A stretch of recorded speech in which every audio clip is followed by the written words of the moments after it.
really not so much about trying to prove that Bashar is real, because I can't do that. Right.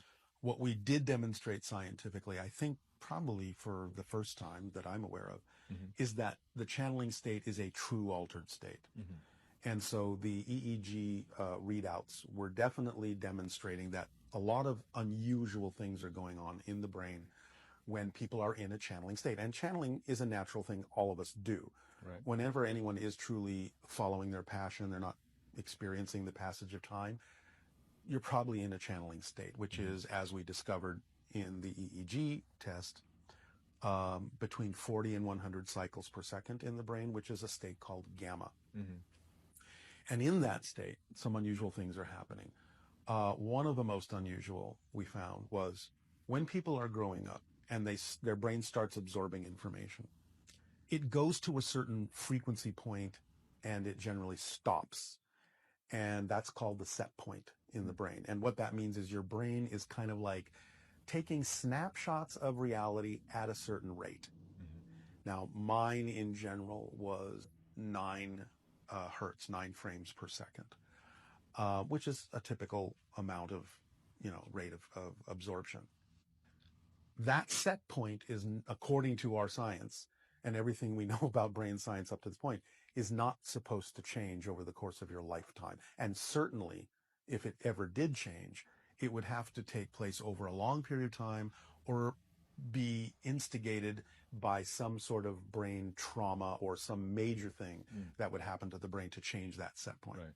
But what we discovered is that when I go into the channeling state, it changes in seconds and goes from 9 to 10 to 11 to wherever it needs to go to represent whatever it is he's either doing in terms of sending information through or listening to the information someone else is asking him about. And it actually goes higher when he's listening than it does when he's talking. Oh, interesting. And so one of the things the technician Right. took from that was that there is a higher focus, a higher concentration of attention given to when he is actually listening to someone talk, because he's assessing all of the things that are going on in that statement in terms of their emotional level, in terms of the real intention behind asking the question, and many other aspects. So there was that. One other unusual thing was there is a portion of everyone's brain that is responsible for processing your personality so that you can express yourself as the person you are. During the channeling state, that portion of the brain shuts off completely. Oh. So who's talking? Right. So your personality's gone. My personality is gone during that state. And there are many other things that are happening, including a very heightened sense of connectivity. See, a lot of people think it's actually a trance state. It's not a trance state. Right. It's a state of heightened connection.